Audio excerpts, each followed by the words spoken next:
आता मी बनवत आहे टोमॅटोचा सार. त्यासाठी लागणारं साहित्य तुम्ही बघून घ्या. खोबरं घेतलं आहे, त्याला जाडसर तुकडे केले कारण मिक्सरला लावायचं आहे. लसूण आहे, कांदा आहे एक मोठा असं हुबा कट करून घेतला आहे, टोमॅटो आणि ही बेडगी मिरची. धणे अख्खे असले तर अख्खे घाला, नसले तर धना पावडर घातलं तरी चालेल. आता हे सगळं मिक्सरच्या भांड्यात काढून घ्यायचं आहे.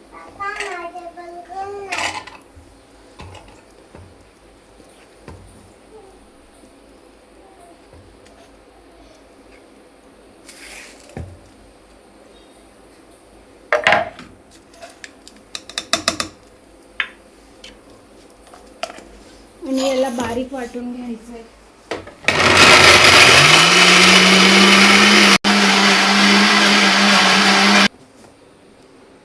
खूप बारीक वाटायचं आहे, अजून जाड आहे. मी त्याच्यात थोडंसं पाणी ॲड करते आणि परत थोडं बारीक वाटते.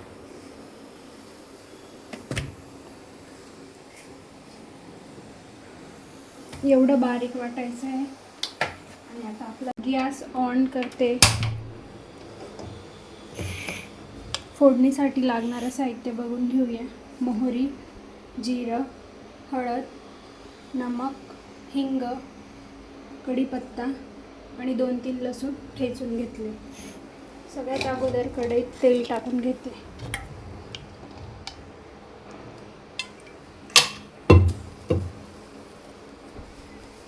तापल्यावर टाकायची मोहरी,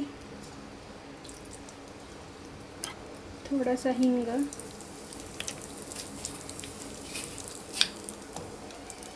जिरं, कढीपत्ता,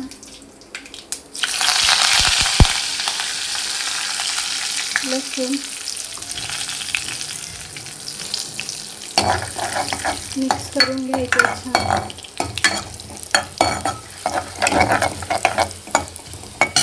नंतर टाकायचे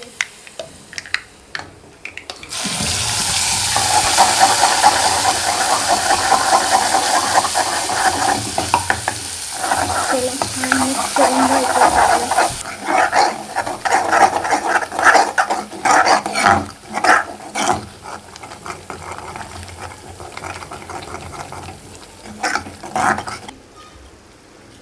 आता मी थोडीशी हळद घालून घेते आणि याला छान भाजून घ्यायचं आहे मसाल्याला, जोपर्यंत तेल सुटत नाही तोपर्यंत. आणि आता तुम्ही बघू शकता मसाला छान भाजला आहे आणि आजूबाजूला तेल दिसत असेल.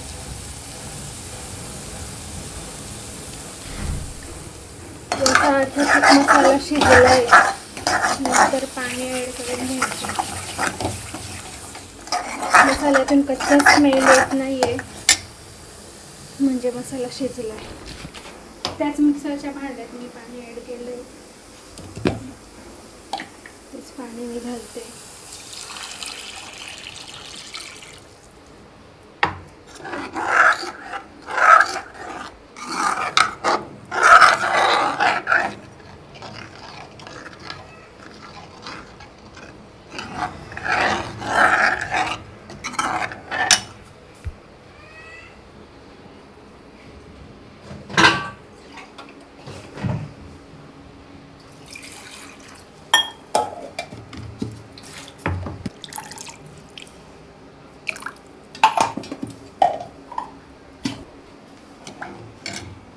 आता चवीनुसार नमक घालून घेते.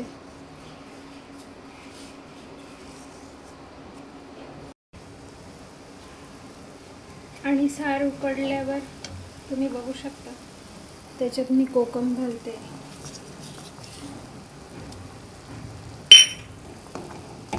ज्याला कमी आंबट आवडत असतील त्यांनी कमी घाला. माझे टोमॅटो खूप पिकलेले होते, ते काही एवढे आंबट नव्हते म्हणून मी वरून कोकम घातले. आणि याला आता कमी गॅसवर शिजायला देते. आणि रेडी झाल्यावर मी कोथिंबीरीने सर्व करून घेणार आहे. मी आता हिरवी ताजी कोथिंबीर ॲड करून घेतली आहे. आणि फायनल लुक सारचं तुम्ही बघू शकता.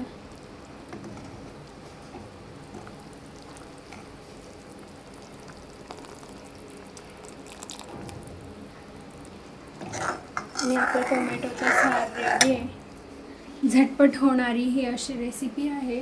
भाजी चिरायचा कापायचा कंटाळा आला तर तुम्ही हे इझिली बनवू शकता. कांदा जाडसर कापायचा आहे, टोमॅटो जाडसर कापून मिक्सरला लावायचा आहे आणि 5 मिनिटात फ्राय करून पाणी उकळी आली की तुमची भाजी ही रेडी आहे. टोमॅटोचा सार किंवा टोमॅटोची आमटी असं त्याला म्हणतात, पण खायला खूप चविष्ट लागते. आता मी सर्व करून घेते.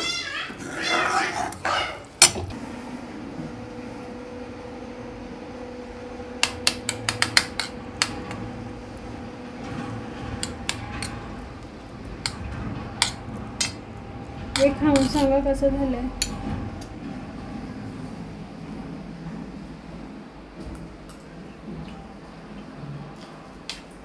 छान झालंय.